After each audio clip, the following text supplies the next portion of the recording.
Good afternoon, everybody. My name is Perkins. I'm one of the faculty who does family medicine with inpatient and OB in Roanoke, Virginia, part of Curling Clinic Family Medicine Residency. This is a story of one of my patients. Her initials are DB. She is a lady who I was probably seeing for about 3 years, would come see me with her high blood pressure, her diabetes. Blood pressure was always well controlled and she was very proud of that. She's a former nurse. Diabetes, she was sort of like, well, if my A1C is about 9 to 10 and I can eat my M&Ms, I'm good with that. I think I'll be okay. My eyes are fine. I don't have any neuropathy. I'm just going to sort of let it ride there. I don't really want any other medicines. So a little bit resistant to some sort of interventions, either lifestyle-wise or medical-wise for her diabetes. Unfortunately, it all sort of came to a head when she was actually diagnosed with cirrhosis at the end of March, when she presented to our emergency room after not seeing me for about 9 months with an upper GI bleed, which was found to be a variceal bleed. So during that hospital stay, she went from someone with well-controlled hypertension and sort of poorly controlled diabetes to a diagnosis of non-alcoholic steatohepatitis, resulting in cirrhosis, which was very heartbreaking for her because she was never a heavy alcohol user. She was hepatitis B and C negative, and sort of the final nail in the coffin of the diagnosis was her former ex-husband was an alcoholic and he never had any liver problems. So she was very bitter about that diagnosis. She saw me for follow-up after about a week hospital stay, and her weight was 244 pounds. Her baseline weight was about 200 pounds.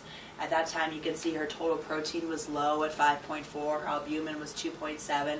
She'd already needed to get 2 outpatient paracentesis, therapeutic, because she was so short of breath as an outpatient from her discharge from the hospital since March. She was walking with a cane, which was new for her, and she was actually oxygen dependent because she was so dyspneic. Went away from her daughter's house, who was her primary caregiver, to stay with her other daughter for a couple weeks. Came back in and saw me on May 10th. Her weight at that point was 199 pounds, so she'd lost 45 pounds, most of which was fluid. Her total protein, I checked labs that day, was up to 7.0, and her albumin was 3.3. So those had now normalized.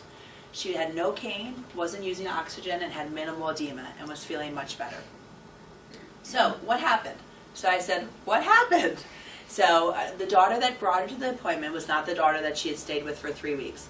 But the daughter that she had stayed with for 3 weeks had a daughter who had juvenile rheumatoid arthritis. And because of that, she had done a lot of research into diet and medicine. And they referenced a video called Fat, Sick, and Nearly Dead, which I have not watched, but it's a documentary of a young man who basically decided he was going to juice for 60 days so that he could lose some of his weight and improve his own autoimmune condition. So the daughter that my patient stayed with made her mom watch this video and then put her on a week-long diet of juice and fruit. Then the next week added in tuna and cottage cheese and nuts, and then the final week added in tofu and eggs, and basically took out everything that she liked to eat. Her favorite food was Sam's Club hot dogs. So basically got rid of all of her favorite foods and made her eat this. And then she avoided processed foods, and that was pretty much her success story as how she was feeling in managing her cirrhosis. So the question to us as doctors really from this, and this was great for this patient, but what is the sustainability about this? How can we sort of preach this to our patients? I don't think I have any patient, myself included, who would follow this diet for their entire life. So one of the things that this changed about me and my practice is to really try to focus on the smaller changes. So you are 150 pounds overweight. I'm not going to tell you to go to this diet, but I'm going to tell you to give up your 3 regular Cokes a day, 20 ounces apiece, and switch over to Diet Coke, and then eventually switch over to water. So I've tried to make smaller changes with my patients.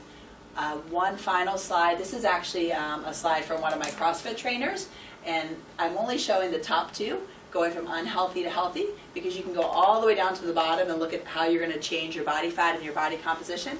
But what you'll notice up here, and this may not have come up very clearly, is basically these are folks who are eating whatever they want, eat a lot of processed food, they're not sleeping well. So it says here, to do more, to be unhealthy, eat processed food, eat big portions, eat quickly. Do less exercise, eat less whole foods, sleep less. Just to move to the next healthy step, it gives some simple changes. So eat fewer desserts and processed foods, drink fewer caloric beverages, do exercise, and it says basically do any exercise that's enjoyable 3 to 5 days out of the week.